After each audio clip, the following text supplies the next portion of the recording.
하나님께서 기쁨으로 이곳에 임재하시고 우리를 만나주시길 기뻐하십니다. 그 영광스러운 창조주 하나님을 배움는 만나는 그 영광을, 그 은혜를 우리 모두가 누릴 수 있도록 복 주시고 성령님 전심과 전력으로 온 마음 다해서 그분을 바라보고 만나는 귀한 시간 되게 하시고 우리의 영의 귀를 열어주셔서 주의 음성 듣게 하시고 영의 눈을 열어주셔서 주님을 보는 그런 귀한 시간 되길 원하옵고 예수님 이름으로 기도드리옵나이다. 아멘. 자, 우리는 지난주에 이어서 23절에도 그렇고 31절에도 그렇고 바울이 로마의 성도들이 이렇게 왔을 때 전한 게 뭐였습니까? 하나님의 나라와 예수 그리스도를 전했습니다.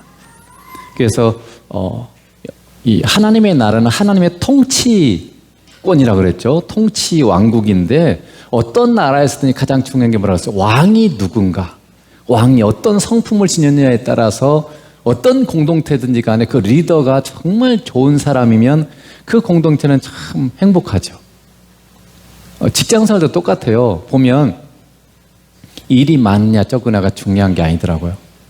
그 리더가 정말 좋은 사람이면 일도 행복하게 할 수 있어요. 그렇잖아요? 봉사를 많이 해도 행복한 봉사도 있어요. 적게 해도 힘든 봉사도 있어요. 그래서 중요한 것은 왕인데, 그래서 이 왕이 누구냐, 그래서 하나님, 왕이신 하나님 예수님에 대해서 얘기했고, 예수님의 성품에서 가장 중요한 선하심과 인자하심, 사랑에 대해서 지난주에 우리가 살펴봤습니다. 그렇다면 이제는 그 왕의 통치 철학을 한번 살펴보도록 하는데, 이 통치 철학은 뭐냐면 하나님께서 이 통치를 행하실 때의 목적이 뭐냐는 거예요. 무엇을 목표로 해서 이 통치를 행하느냐 하는 게 굉장히 중요하죠. 사실 세상 나라는 국민을 위한 통치를 해야 돼요. 통치 철학이 국민을 위한 것 같아야 돼요. 근데 만약에 통치하는 대통령이 자기를 위해서 통치하면 그 국민은 불행하죠. 그래서 하나님의 통치 철학이 뭐냐? 하나님은 뭘 목표로 해서 지금 이 세상을 통치하시고 섭리하시고 이끌어 가시냐 이거예요. 그래서 그걸 우리가 살펴보는데, 첫째는 잘 안 되네 또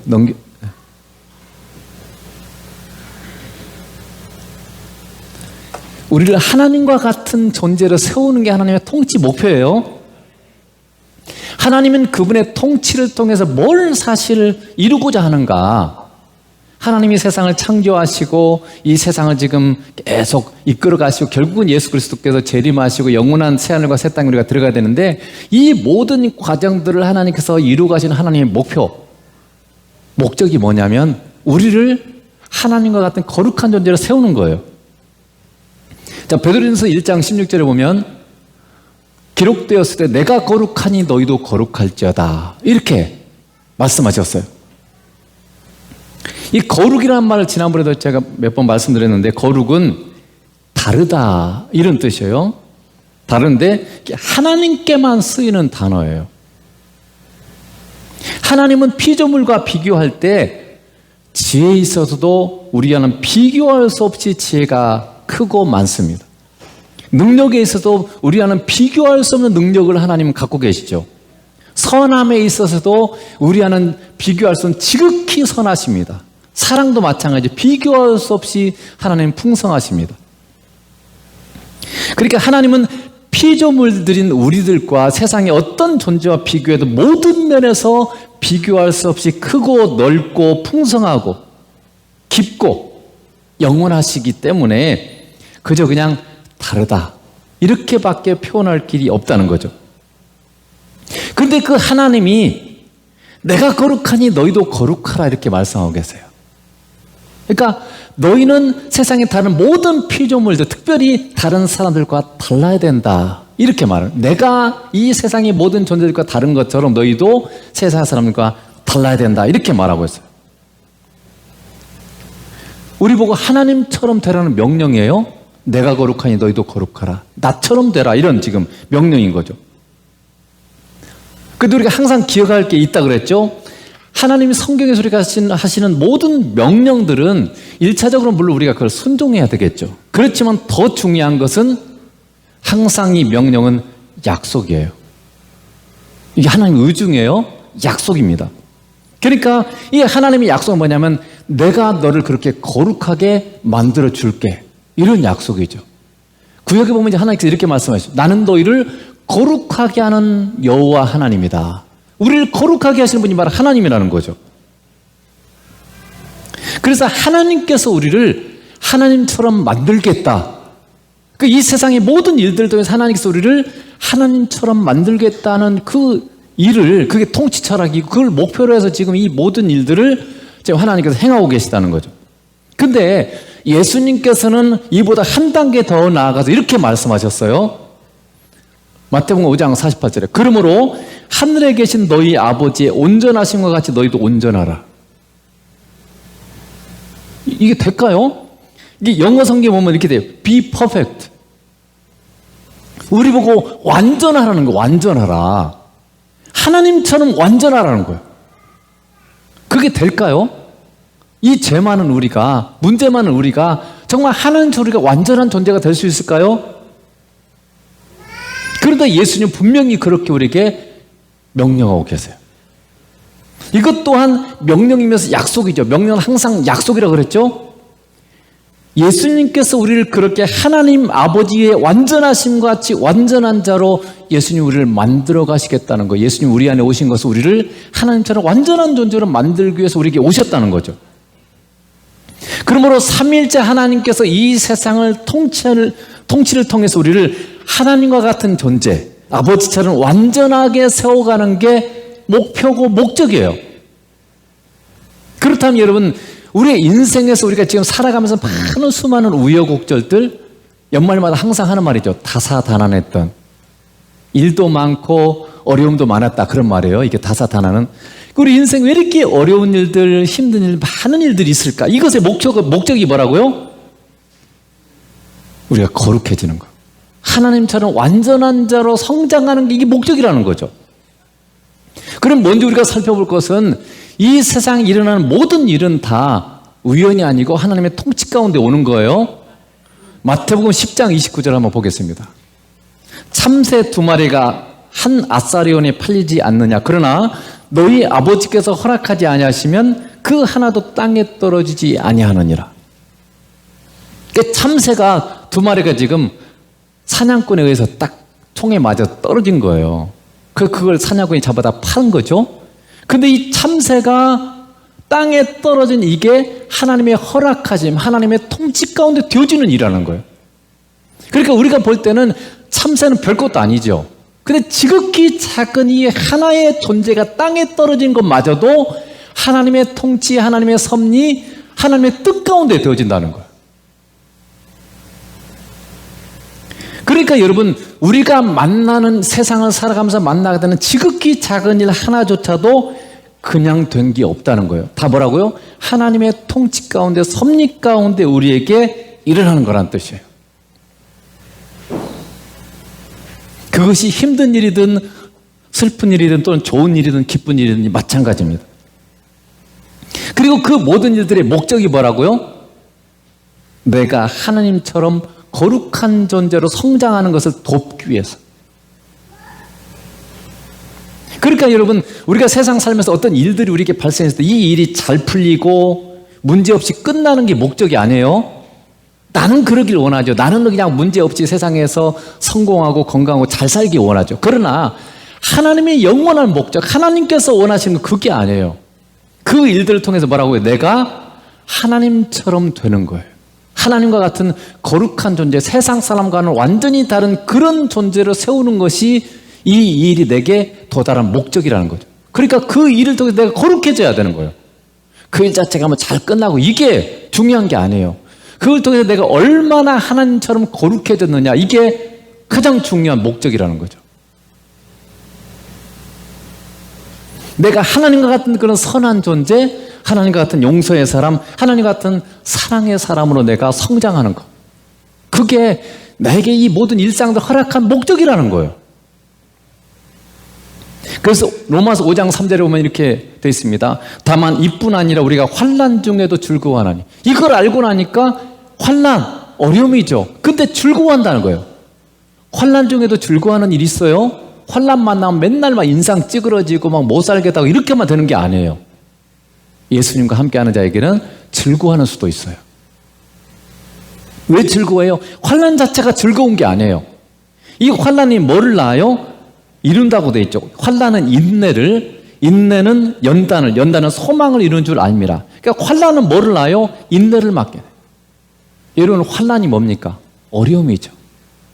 내 힘으로 해결할 수 없는 일들이에요. 내 힘으로 해결할 것 같으면 어려운 일도 아니에요. 근데 내 힘으로 해결이 안 돼요. 그럼 뭘 해야 돼요? 하나님 앞에 기도하면서 기다리는 수밖에 없어요. 하나님께서 그 일을 해결해 주실 때까지 우리는 기다려야 돼요. 그게 인내예요. 내 힘으로 해결할 수 없어요. 어떤 질병들은 아무리 낫고 싶어도 안 낫잖아요. 하나님께서 치유해 주실 때까지 기다려야 돼요. 그게 인내죠. 환난은 우리에게 인내를, 하나님이 해결해 주실 때까지 기다려야 되는 인내를 우리에게 이루게 한다는 거죠. 그리고 그 인내가 뭐라고요? 그 인내의 시간에 내가 중요한 게 있어요. 여러분, 놓치지 말아야 될 게 뭐냐면, 어려움을 우리가 만나면 그 어려움을 빨리 얼른 해결해 주셔서 이게 목적이 아니에요. 그 어려움 속에서 내가 인내하면서 뭐를 해야 돼요? 주님을 만나는 거예요. 주님을 계속 만나면 어떻게 돼요? 연단, 우리의 성품이 변화돼요. 그러니까 환난의 목적이 뭐예요? 나의 성품이 변화되는 거예요. 환난 속에서 그 인내하는 시간이 그냥 막 견디고만 있는 게 아니라, 그 인내가 뭐냐면 주님을 만나면서 견디는 거예요. 주님과 함께하는 견딤이에요. 그러니까 주님을 계속 만나고 있으면 나의 성품이 변화되기 시작해요. 그래서 정말 환난에서 가장 중요한 게 뭐냐면 내가 주님과 함께하는 거예요. 주님을 만나는 걸 즐거워했어요. 그 시간에 그 환난 자체를 바라보지 말고 그 환난 때문에 내가 예수님을 만나고 예수님과 함께하는 그걸 즐거워할 줄 알아야 돼요. 그게 하나님의 목적이에요. 그러면 어떻게 내가 성품이 변화되나요? 주님의 성품으로.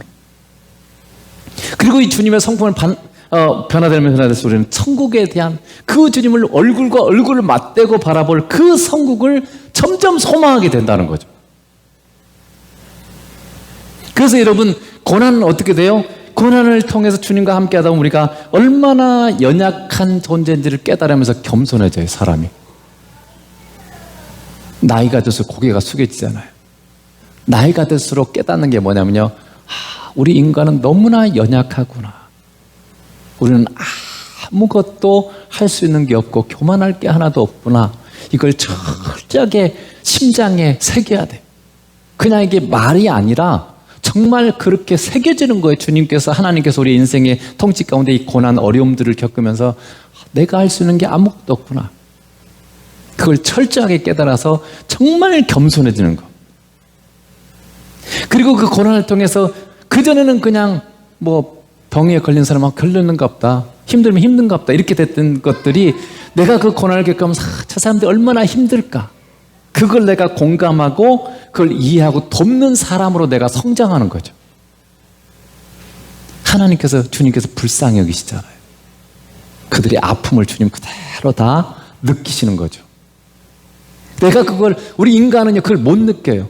내가 그걸 경험해 볼 때만 저 사람이 얼마나 아플지를 알 수 있어. 어느 정도라도. 정확하게는 몰라도 어느 정도 우리가 알 수 있게 되는 거예요. 그래서 이 고난은 그렇게 내가 이 겸손과 사랑의 사람으로 성장하도록 그렇게 만드는 거죠. 그게 하나님께서 우리의 고난을 허락하신 목적이에요. 근데 그것마저도 내가 주님과 함께 할 때만 그렇게 되는 거예요.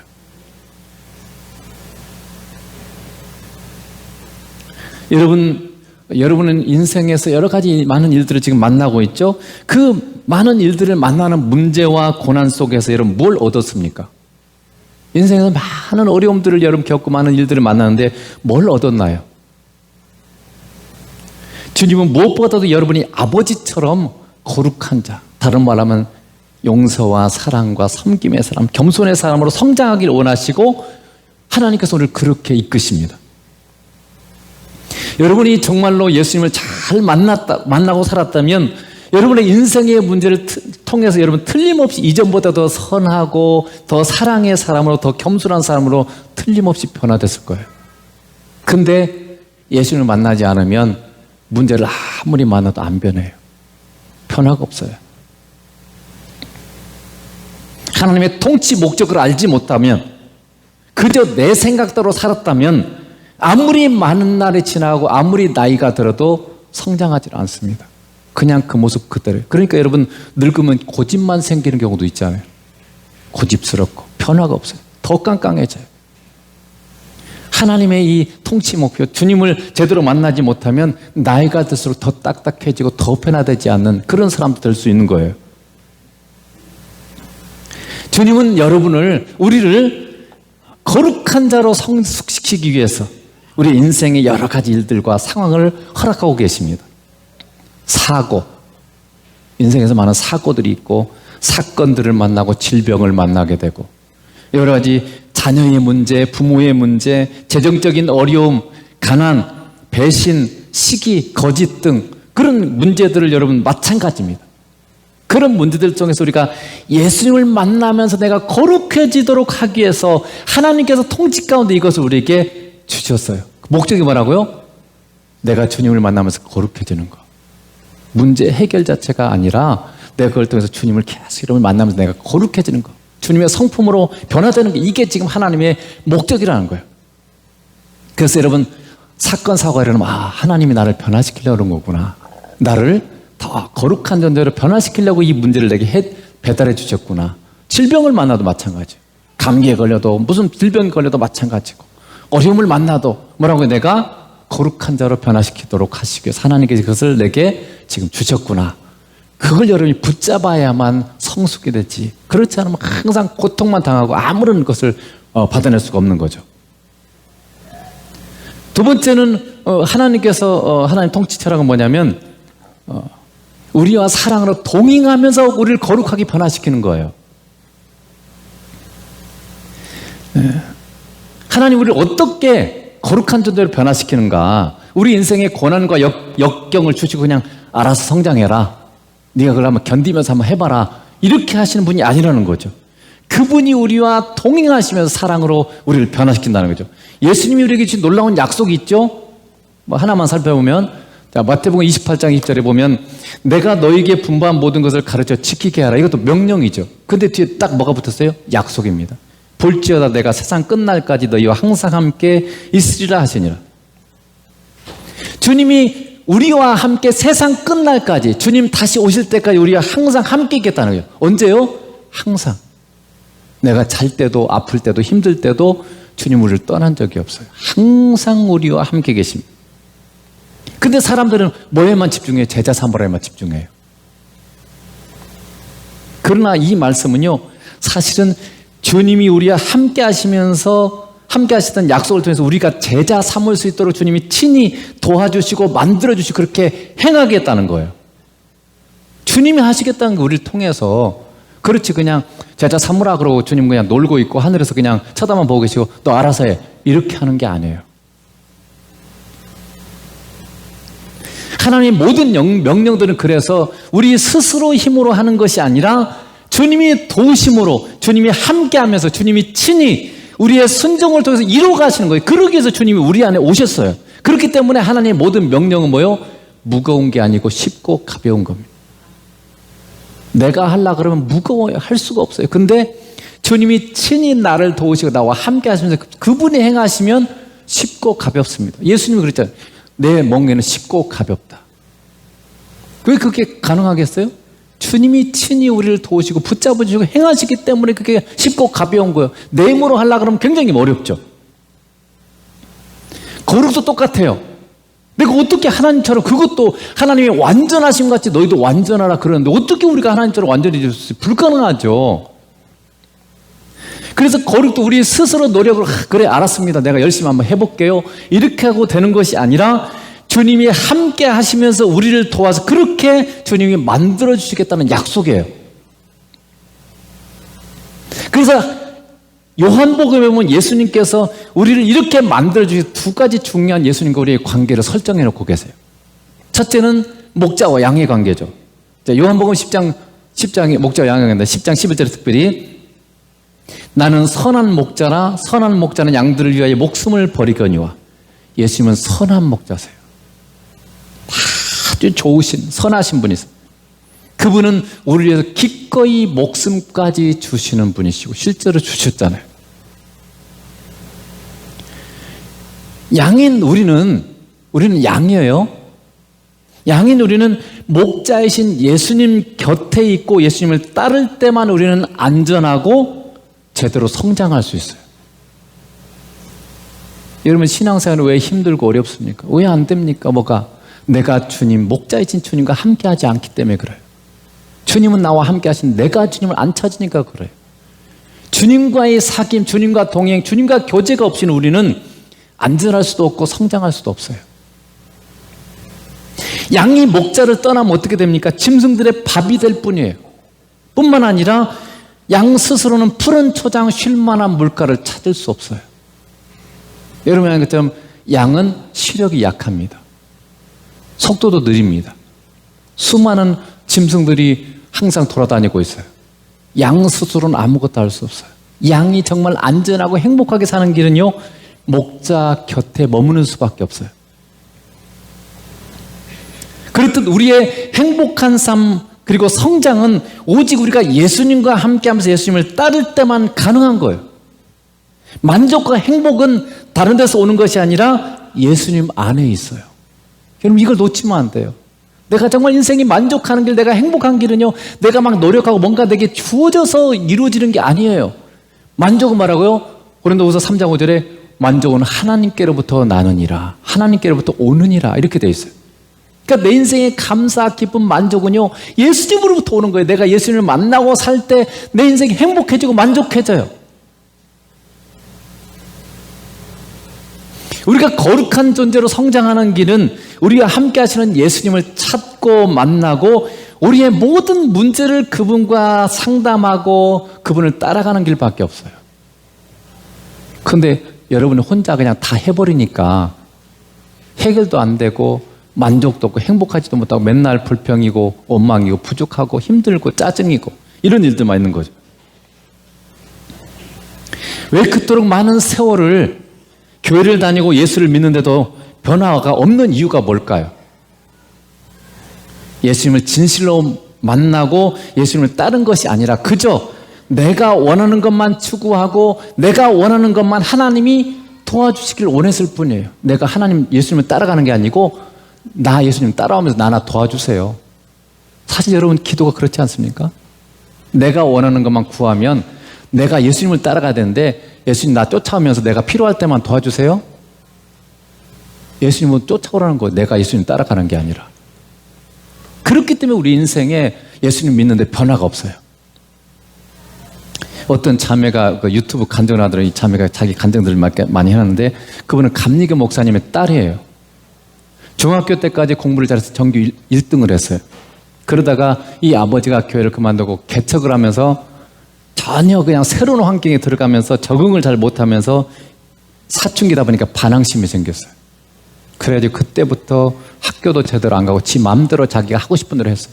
타락하고 술도 마시고 이렇게 하다가 얼굴이 그래도 꽤 이쁘더라고요. 타락하고 담배 피고 술 마시고 그러다가 나쁜 친구들 어울렸어요. 근데 이 나쁜 친구들 어울리다 보니까 다른 여자들 시기 질투심을 하는 거예요. 얼굴이 꽤 괜찮으니까 자기들이 좋아하는 남자가 이 애를 더 좋아하는 것 같으니까 불러다가 집단 폭행을 했어요. 그게 뉴스도 굉장히 나왔다더라고요. 그러면서 얘가 정신적인 충격을 받아 정신적인 질환도 앓고 굉장히 힘든 시간을 보냈어요. 그러다가 나중에 이제 예수님께 다시 돌아와서 예수님을 믿게 되고 그러면서 그렇게 주님께 만나달라고 기도를 했는데 만나질 못했어요. 그러다가 자기가 예수님을 만났다는 거예요. 그래서 그걸 이제 짧은 유튜브를 통해서, 왜냐하면 요즘은 길게 하면 듣지도 않는데요. 그래서 5분, 10분 안에 나 해야지. 그래서 그걸 간증을 해놨더라고요. 그러면서 뭐라고 하냐면 종교 생활이 아니라 신앙 생활을 해야 됩니다. 이렇게 써놨어요. 그동안 자기가 보니까 자기는 종교 생활이었다는 거예요. 내가 원하는 것을 주님 앞에 기도만 하고 원하는 것 달라고만 했지 내가 주님을 내 삶의 주인으로 모신 적이 없었다는 거예요. 그러니까 선택할 때마다 내가 원하는 걸 선택했지 주님에게 물어보고 주님이 원하는 걸 선택한 적이 없다는 거예요. 근데 주님을 주인으로 모시는 삶을 살면서 이게 바뀌더라는 거죠. 주님이 함께 하신 걸 막 느끼고 알게 되고 만나게 되고 이렇게 된다는 것을 지금 간증하는 것을 제가 들었습니다. 여러분, 믿음이 뭡니까? 예수님이 나보다 훨씬 더 지혜롭고 잘하시고 능력이 있다는 걸 믿는 거예요. 근데 그 주님이 하나님이신 창조주신 그분이 지금 나와 함께 계시잖아요. 근데 왜 여러분의 인생의 모든 문제를 그분한테 상담 안 하세요? 전문가시잖아요. 그것도 보통 전문가가 아니죠. 우리가 모르는 분야는 전문가들한테 물어보잖아요. 병 문제 있으면 의사한테 여러분 가지 않습니까? 물어보지 않아요? 근데 왜 우리의 인생의 모든 문제에 가장 정확한 전문가신 예수님이 나와 함께 하는데 왜 안 물어봐요? 왜 내가 다 해버려요? 인정하지 않는 거예요, 그게. 그분이 나와 함께 하시면 믿는 게 신앙이에요. 그래서 그분이 우리와 함께 걸으면서 우리를 보호하시고 우리에게 가장 영광스러운 길을 주시기 위해서 예수님이 우리에게 오셨어요. 나를 창조주 하나님과 같은 영광스러운 존재로 변화시키도록 돕기 위해서 우리에게 오셨습니다. 그래서 나는 그분의 양이고 예수님은 나의 목자세요. 내가 사는 길, 내가 성장하는 길은 목자신 예수님 곁에 머물고 항상 예수님을 바라보고 있으면 따라가는 것밖에 없어요. 이게 주님과 우리의 관계예요. 맨날 여러분이 먼저 가면서 주님 도와주세요 이러지 말고 주님을 따라가세요. 주님에게 선택권을 드리세요. 인생의 결정들을 할 때마다 주님 어떤 거 해야 돼? 물어보세요. 뭐가 주님이 기뻐하는 거예요? 물어보세요. 그 주님이 나를 이끌어 가시도록 하는 거죠. 그게 예수님이 목자고 내가 양이라는 그런 관계죠. 두 번째는 요한복음 15장에 나오는데 우리의 주님과 관계를 가지와 포도나무로 관계로 설정을 해놨죠. 요한복음 15장 5절에 나는 포도나무의 너희는 가지라 그가 내 안에 내가 그 안에 거하면 사람이 열매를 많이 맺나니 나를 떠나서 너희가 아무것도 할 수 없습니다. 포도나무 가지에 포도나무 열매가 맺히죠. 착각하면 안 돼요. 우리를 통해서 선한 열매, 사랑의 열매를 맺힌다고 해서 내가 맺었구나 이러면 착각하면 안 돼요.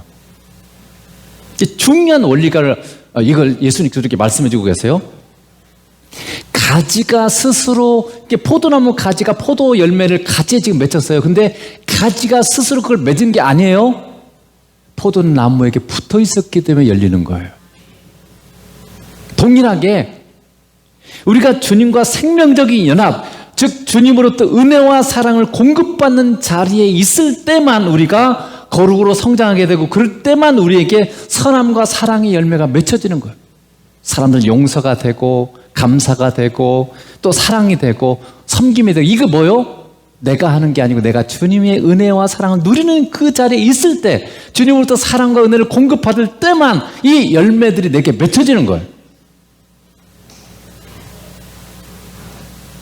그러니까 거룩으로 성장하는 길, 내가 하나님처럼 선하고 사랑의 사람이 되는 것은 내 노력으로 되는 것이 아니라 내가 항상 주님을 만나고 주님과 은혜와 사랑을 누리는 그 자리에 있을 때만 이루어지는 거예요. 그래서 이 예배 자리, 기도의 자리, 말씀을 듣는 자리, 내가 주님을 항상 상시적으로 우리의 일상생활 속에서 주님을 만나는 그 자리가 너무너무 소중한 자리예요. 그것도 그냥 모양만, 형식만 갖추는 것이 아니라 진실로 주님을 만나는, 진지하게. 그런 자를 여러분 가지면 이게 성장이 일어나는 거죠. 그렇게 우리를 만나고 우리가 성장하도록 돕기 위해서 예수님이 우리 안에 오셨어요. 그러므로 우리의 신앙 성장은 주님과의 사랑의 사귐 안에서만 이루어질 수 있는 거예요. 주님과의 동행, 주님과의 사랑의 사귐을 통해서만 내가 거룩해지는 거예요. 주님과 동행할 때 기쁨과 감사가 있고 은혜와 사랑이 있어서 사랑할 수 있고 용서할 수 있고 용납할 수 있고 섬길 수 있는 거예요. 오늘 여러분 용서가 안 되고 용납이 안 되고 막 보기 싫고 짜증나고 이거 뭡니까? 내가 주님과 지금 사랑의 사귐이 끊어진 거예요. 우리는 주님 안에서만 모든 걸 할 수 있어요. 그래서 빌립보서 4장 13절 우리가 너무나 잘 아는 말씀이죠. 내게 능력 주시는 자 안에서 내가 예수님 안에서 그분이 내게 힘을 주시는 분인데 그분 안에서만 나는 모든 걸 할 수 있어요. 용서도 그분 예수님 안에서 할 수 있는 거고 사랑도 예수님 안에서 할 수 있는 거고 내가 겸손해진 것도 예수님 안에서만 할 수 있어요. 내 힘으로 하는 게 아니에요.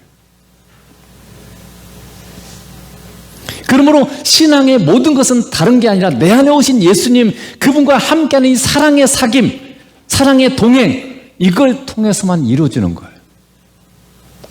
왜 제가 그렇게 자꾸 주님과의 사귐을 강조하는지 아시겠죠?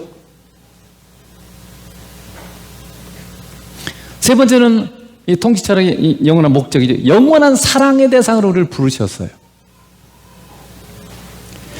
왜 하나님께서 예수님을 보내셔서 우리와 함께 하시면서 우리를 하나님과 같은 온전한 존재로 성장시키고 싶어 하실까? 하나님이 우리 원하는 것은 부모와 자녀 사이에 일방적인 베품의 사랑을 원하는 게 아니에요. 하나님이 위대한 꿈을 여러분 이해할 필요가 있어요. 하나님 우리와 깊은 사랑을 나눌 존재로 만들고 싶어 하세요. 부모와 아이가 나누는 사랑이라는 관계가 잘 안 돼요. 그냥 일방적으로 부모 편에서 그냥 베풀죠. 사랑으로. 어린아이가 부모를 사랑하는 법은 거의 없어요. 요한복음 10장 21절에 그래서 예수님의 중요한 기도가 나오죠. 아버지여, 아버지께서 내 안에 내가 아버지 안에 있는 것 같이.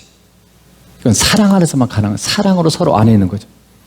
그들도, 예수 믿는 사람들 말이죠. 그들도 다 하나가 되어 우리 안에 있게 하사, 아버지와 내 안에 있게 하사, 이런 말이죠. 그러니까 예수님의 기도는 뭡니까? 예수님과 하나님이 사랑으로 서로 하나가 된 것처럼 우리 예수 믿는 사람도 하나님과 예수님과 하나가 되는 그걸 지금 기도하고 있어요. 동등한 위치에서 지금 사랑의 대상으로서 지금 부른 걸 말하는 거죠. 아시다시피 여러분, 하나님 우리를 부르실 때 우리를 누구로 불렀어요? 예수님의 신부, 예수님과 결혼할 자로 불렀어요. 남자가 여러분, 내가 지금 예를 들면 30살인데 5살짜리하고 결혼하겠어요? 도둑놈이지. 그거 뭐 말도 안 되는 거죠. 누구하고 결혼해요? 수준이 되는 사람, 말이 통하고 뭔가 깊이 있는 대화를 하고 이룰 수 있는 사람과 결혼하지 아무하고 결혼 안 하잖아요. 그러니까 예수님께서 우리를 신부로 부르셨을 때는 예수님과 깊은 사랑을 나누고 속마음을 나눌 수 있는 그런 존재일 때만 가능한 거예요. 그런 대상으로 우리를 불러주신 거죠. 이게 삼위일체 하나님께서 우리를 사랑의 대상으로 불렀어요. 일방적으로 그분이 나한테 베풀기만 하는 대상이 아니라 우리의 사랑도 받고 싶은 그런 대상으로 불렀다는 거예요. 그래서 여러분, 하나님 우리를 사랑하신 것처럼 우리의 사랑을 받고 싶은 갈망이 있어요. 하나님 안에.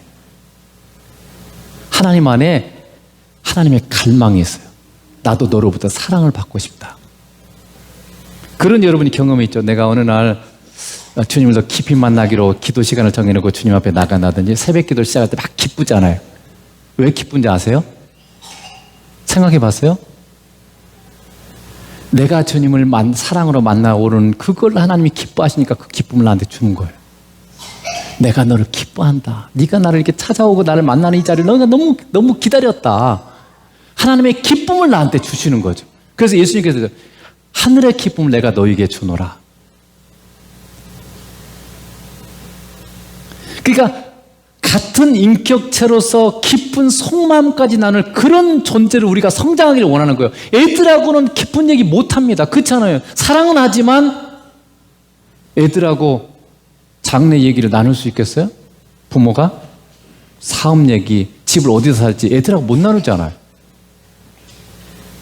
하나님이 우리를 부르신 것은 단순히 세상에서 좀 선하게 살고 잘 사는 사람이거나 아니면 좀 하나님 일 좀 잘하다가 천국 가고 이런 정도로 우리를 부른 게 아닙니다. 인격적으로 하나님의 깊은 것까지 전부를 함께 나눌 그런 사랑의 대상으로 하나님께서 우리를 불러주신 거예요. 마치 여러분 구약에도 그런 일 있죠. 하나님께서 아브라함을 찾아오셨어요. 그리고 소돔과 고모라 성을 심판하시기 전에 아브라함과 상의를 했어요. 나누었어요. 대화를 했어요. 내가 지금 소돔과 고모라를 내가 심판하려 한다. 내가 너한테 이걸 숨기겠느냐. 그러면서 하나님 안에 있는 속마음을 지금 아브라함한테 얘기했잖아요. 그러니까 아브라함부터 뭔가 하나님께서 듣고 싶은 거예요. 그 아브라함이 얘기했잖아요. 하나님, 의인을 악인과 함께 심판하는 것은 하나님 의롭지 못합니다. 정당하지 못합니다. 거기 만약에 의인 50명 있어도 하나님 멸망시키겠습니까? 그러니까 하나님 뭐라 그래요? 50명 있으면 내가 멸망시키지 않으마. 그러면 5명이 부족해서 45명이면요. 그래도 내가 멸망시키지 않겠다. 그럼 40명이면요. 30명이면요. 20명이면요. 10명이면요. 아브라함은 최소한도 그래도 소돔과 고모라 땅에 그 당시에 적어도 몇만 명은 살고 있을 텐데 10명은 있겠지. 이렇게 생각한 거예요. 롯도 있는데. 근데 의인 10명이, 예수 믿는 사람 10명이 없어서 소돔과 고모라 땅은 망했어요. 사람 많은 게 중요한 게 아니고 예수 믿는 사람 있는 게 중요해요. 무엇보다도 예수님 잘 믿는 사람, 예수님을 사랑하는 사람, 예수님과 잘 사귀고 동행하는 사람이 정말로 세상을 살게 하는 원동력이에요. 모세와도 마찬가지죠. 이스라엘 백성을 멸망시키려고 하면서 모세와 상담하잖아요. 내가 이들 다 쓸어버리겠다. 그리고 너로 큰 민족을 이루겠다. 그러면서 모세와 대하잖아요. 그래서 모세로부터 뭔가 듣고 싶었던 거예요. 그래서 모세가 이제 기도를 하잖아요. 하나님, 이들을 멸망시키면 안 됩니다. 하나님 그들을 구원해서 사랑하려고 이렇게 불렀는데 만약에 그들을 멸망시키면 하나님 이름이 뭐가 되겠습니까? 사실은 하나님은 모세로부터 그 말 듣고 싶었던 거예요. 하나님의 마음을, 심정을 헤아려주는 사람, 하나님이 듣고 싶은 말을 해줄 수 있는 사람. 사실 하나님 몰라서 그렇겠어요? 그러니까 하나님께서 사실 이 세상의 큰 문제들, 이 위대한 일들을 우리와 나누고 싶고 나와 상담하고 싶고 뭔가 기쁜 대화를 할 그런 사람 하나님께서 지금 찾고 계시고 우리가 그런 사람으로 성장하기를 하나님 원하시는 거예요. 그런 대상으로 우리를 불렀다는 거죠. 그러려면 우리가 얼마나 더 많이 성장해야 되겠어요? 지금 이 정도면 되겠어요? 내가 이 정도 신앙생활 하니까 이제 더 이상 성장할 거 없고 이 정도 유지만 하면 돼. 여러분 그럴 사람 있겠어요? 그렇게 하나님의 완전하신 것 같죠. 완전한 하나님의 깊은 것 함께 나눌 만한 그런 하나님이 정말 나누고 싶을 만한 그런 사람으로 성장하기 위해서 우리가 얼마나 많은 시간을 주님과 보내야 되고 얼마나 깊은 사귐의 시간을 주님과 여러분 가져야 되겠습니까? 그 깊은 만남을 갖게 하기 위해서 때로 우리의 인생 가운데 얼마나 많은 시련이 있을 수 있겠습니까? 그걸 있어야 우리가 깊이 주님과 진지하게 만나잖아요. 어려움이 없으면 진지해지질 않잖아요. 아주 성숙한 사람들 외에는 이 어려움이 없으면 잘 진지해지질 않아요. 정말 주님 앞에 전심으로 기도하고 전심으로 주님 만나질 않아요. 그렇기 때문에 정말 우리가 더 깊은 시간을 갖고 싶어서 하나님께서 우리 인생 가운데 이 시련의 시간들을 주시는 거죠. 하나님이 우리를 부르시는 목적이 너무나 크고 놀라운 것이기 때문에 그냥 간단히 이루어질 수 없어요. 그래서 우리 인생 전체가 필요한 거죠. 우리가 아버지처럼 완전해지려면 얼마나 많이 변해야 되겠습니까? 여러분은 모든 상황에서 주님이 함께하면서 주님처럼 말하고 주님처럼 여러분 행동하고 있습니까? 왜 우리가 시험 들죠? 왜 어떤 사람의 행동 때문에 내가 상처를 입죠? 내가 주님처럼 지금 그 사람을 바라보고 주님처럼 내가 말하고 주님처럼 그 사람들을 대하고 있습니까? 주님을 놓치고 내 방식으로 바라보고 내 방식으로 생각하고 그러니까 우리가 상처를 입고 뭔가 내 말들이 자꾸 나오고 이런 거죠. 아직도 우리는 얼마나 내 말이 많고 내 행동이 많고 얼마나 내 기준이 많이 움직이는지 몰라요. 이 땅에서 주님이 원하시면 즉 우리를 부르시는 목적은 이거예요. 데살로니가서 5장 10절 예수께서 우리를 위하여 죽어서 우리로 하여금 깨어있든지 자든지 자기와 함께 살게 하려 하셨느니라. 뭐라고요? 예수님께서 우리를 위해서 십자가에 죽으신 것은요 깨어있든지 자든지 이게 무슨 말이에요? 항상 내 평생 나와 함께 주님이 나와 함께 하고자 하는 것이 주님의 소원이고 갈망이에요. 그냥 단순히 옆에 있겠다는 말이 아니죠. 함께라는 말, 함께 대화하고 나누고 마음을 나누고 함께 사랑하고 함께 동행하는 함께 길을 걷는 이걸 지금 말하는 거죠. 이걸 주님이 그렇게 원하신다는 거죠. 이 주님의 소원, 갈망이 점점 여러분의 삶 가운데 선명해지고 이루어지길 축복합니다. 그렇게 될 때 우리는 하나님이 꿈꾸시는 것처럼 그렇게 거룩한 자가 될 수 있는 것입니다. 기도하겠습니다.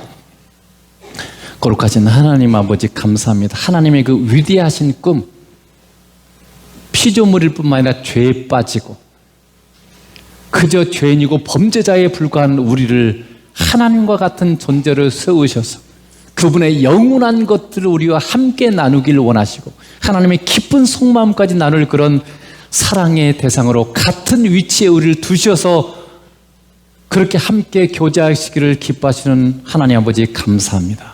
그 위대한 하나님의 꿈을 이루시기 위해서 하나님이 친히 우리 안에 오셨고 우리의 인생들을 통해서 그렇게 우리를 다듬어 가시고 이끌어 가십니다. 더 거룩해지기 원합니다. 주님과의 사귐이 더욱 깊어지고 친밀해지기 원합니다. 매 순간 한순간도 주님 놓치지 않고 주님과 항상 함께 걸으며 주님과 하나처럼 한 몸처럼 그렇게 걷기 원합니다. 주님처럼 말하게 하시고 주님처럼 행동하게 하시고 우리의 심장을 주님의 심장으로 바꿔주시고 우리의 눈을 주님의 눈으로 바꿔주셔서 주님처럼 보고 주님처럼 말하고 주님처럼 행동할 수 있도록 복 주시옵소서. 그렇게 변화되기 원합니다. 우리는 할 수 없지만 주님이 그렇게 하시도록 하시기 위해서 우리 안에 오셨사오니 점점 그렇게 되어져 가기를 원합니다. 아멘. 주님 은혜 베풀어 주옵소서. 아멘. 감사하고 예수님 이름으로 기도드리옵나이다. 아멘.